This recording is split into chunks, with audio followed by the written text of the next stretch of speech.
Emma Hayes has the USWNT flying at the Paris Olympics, in part by leaning on her humble NCAA past. Billed as the best coach in the world when U.S. Soccer lured her away from English club Chelsea last November and hired her to lead the women's national team. It's taken Emma Hayes just 7 games to return the most decorated program in women's soccer history to its hard-won spot atop the sport. Less than a year after a disastrous showing at the 2023 Women's World Cup, the Americans have been the best team at the ongoing Olympics in Paris. For just the second time ever, the USWNT won a perfect 3-0 during an Olympic group stage that included a 4-1 pasting of Germany, FIFA's 4th-ranked side. The most important tests await for Hayes and her electric young squad, which is fronted by star forwards Trinity Rodman, Sophia Smith and Mallory Swanson. The U.S. meets Japan in Setta's quarterfinal, a rematch of the 2012 gold medal game, the most recent of the Americans' 4 Olympic triumphs. A podium finish remains the bare minimum expectation for the USWNT at these games, even if Hayes,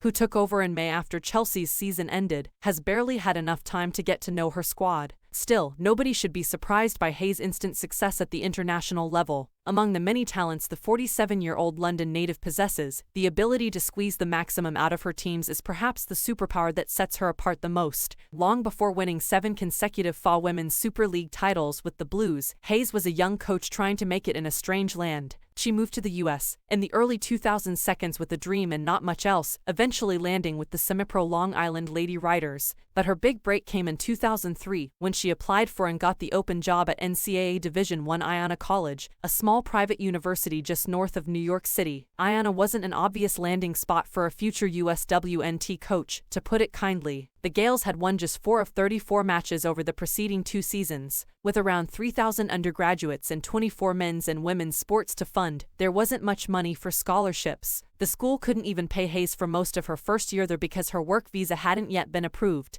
I learned a lot about how to build a program with a limited budget, Hayes told Fox Sports last month following a media event in Midtown Manhattan, just 22 miles from Iona's New Rochelle campus. I used to recruit the right fits, mainly East Coast girls out of really tough, blue-nose states like Pennsylvania and New Jersey. For me, those were real fundamental years around really finding bang for your buck. Results quickly followed. Iona won 9 games in Hayes' second season and 10 in her third and final year. Her .667 win percentage remains the highest in Gales history. Making our conference championship was like gold for that team. Hayes said, "We punched above our weight, let's put it that way." That was largely down to the environment Hayes created. "She was probably the best college coach I've ever been around," said Patrick Lyons, Iona's then athletic director who later held the same position at Seton Hall University in New Jersey. "You want coaches that can win, but you also want great culture people." That's what she was. People just liked being around her. They gravitated towards her, added Lyons, who tried to bring Hayes to Seton Hall in the early 2010 seconds. "What she did with Iona, I knew she wasn't going to stick around long.